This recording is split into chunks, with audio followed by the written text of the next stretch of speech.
Maisha ambayo kwa namna ya pekee na kwa namna nyingine sio maisha ya kumtegemea Mwenyezi Mungu na wala sio maisha ya kumtegemea Bwana wetu Yesu Kristo. Kwa hiyo tunapoendelea na tafakari hiyo, Nabii Isaya anatabiri kuwa nyakati za mwisho atafika Masia kutoka ukoo wa Yese, ambaye Masia huyo si mwingine bali ni Yesu Kristo mwenyewe. Tunapongojea kipindi cha kuzaliwa Bwana wetu Yesu Kristo, yaani Noeli, basi kipindi hiki cha Majilio kiwe ni sehemu ya toba kwetu sisi, kiwe ni kipindi ambacho tunamngojea Masia kweli kweli, ambaye anakuja anazaliwa kwetu upya, na sisi pia tuzaliwe upya katika kipindi hichi ambacho kinakuja mbele yetu. Kwa njia ya toba tunaambiwa ya kwamba wana wa Israeli walikuwa wanamngojea Masia kwa muda mrefu, kutokana na kwamba na adha na tabu na mahangaiko mengi waliokuwa wakiyapata. Lakini Masia anapokuja anawaondolea tabu hizo na kuwaweka mahala ambapo ni salama salimini. Ndugu zangu wa Kristo, swala la toba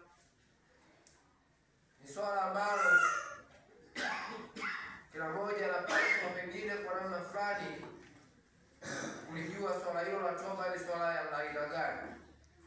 Toba maana yake ni nini? Maana yake ni kuziungama na kuzijuta dhambi zetu na kuyakiri makosa yetu ambayo tumemkosea Mwenyezi Mungu, ili Bwana wetu Yesu Kristo anapokuja akute pengine tuko tayari kwa ajili ya kumpokea, tuko tayari kwa ajili ya kupokea neno lake, tuko tayari kwa ajili ya kupokea yale yaliyo matakatifu mbele zake. Ndio maana wimbo wa mwanzo tumesikia ya kwamba tunaambiwa ya kwamba enyi watu wa Sayuni, tazameni Bwana atakuja kuwaokoa mataifa, naye Bwana atawasikizisha sauti yake na pia utukufu katika furaha ya mioyo yenu. Bwana anapokuja kwetu, anakuja kutuona tukiwa katika hali ile ambayo anatamani pengine aje atukute nayo, tukiwa watu wenye unyofu wa moyo, watu ambao pengine tunamkiri Bwana wetu Yesu Kristo yeye kwamba ni Bwana na Mwokozi wa maisha yetu. Kila mmoja pengine anaweza kujihoji kwamba yeye katika maisha yake Bwana na Mwokozi wa maisha yake ni nani? Au katika maisha yake yeye anachokitegemea mara nyingi ni kitu gani? Inawezekana pengine katika maisha yetu hatuyatarajii pengine haya. Watu wengine tunapokuja kusali kwa namna ya pekee au kwa namna fulani, sio wote pengine tunaokuja kanisani kwa lengo la kusali. Pengine kuna watu wengine wanakuja kwa namna ya pekee au kwa mambo yao binafsi au kwa shughuli zao binafsi, kama pengine niende tu kanisani nikaonekane kwamba na mimi leo nimeenda nimesali, au naenda kanisani kwamba nikaonekane kwamba leo katikisa ameniona nimeenda kanisani nimesali, au niende kanisani nikaonekane kwamba padre ameniona nimeenda kanisani nimesali, au niende kanisani nikaonekane kwamba mwenyekiti wa kigango ameniona nimeenda nimesali kanisani. pengine nikasali kanisani, au pengine viongozi wa kigango wakanione kwamba nimefanya nini, nimesali.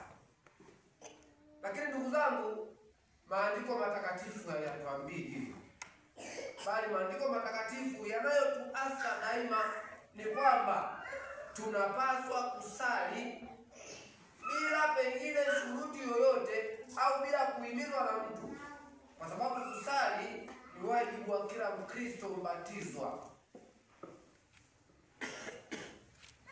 Tunapomngojea Bwana wetu Yesu Kristo anayekuja kwetu, ni mtu mkubwa ambaye ni Masia, ambaye yeye anatoka katika ukoo wa Yese, ambako huko ndiko anakozaliwa. Anakuja kwa ajili ya kuwakomboa watu na dhambi zao. Tunamngojea Masia anayezaliwa. Tutakapoanza kipindi cha Noeli, yaani Krismasi, ile tarehe 25, tunaposherekea ile sherehe ya kuzaliwa Bwana wetu Yesu Kristo, maana ni kwamba azaliwe upya katika maisha yetu na katika hali zetu za Ukristo, na Ukristo wetu uweze kuwa ni Ukristo ambao unaambatana na maisha ya kiimani. Imani yetu iwe ni imani ambayo tunasadiki kwamba Yesu Kristo ndiye anayekuja kwetu sisi na si vitu vingine. Katika maisha ya imani tuamini ya kwamba Kristo ndiye Bwana na Mwokozi wa maisha yetu. Kristo ndiye kiini cha utangulizi wetu, na ndio maana tutasikia ya kwamba katika somo la Injili mtangulizi wa mambo yote ni Yohane Mbatizaji. Sasa leo mtangulizi ni nani? Ni sisi wenyewe ambao pengine kwa namna fulani tunapaswa kusafisha maisha yetu, tunapaswa kusafisha nyenendo yetu, ili Yesu Kristo anapokuja akute pengine kwa namna fulani ndani yetu, ya miili yetu, ndani ya nafsi yetu, ndani ya mioyo yetu tumetakasika, ili Kristo anapokuja aje kweli kweli ndani ya maisha yetu.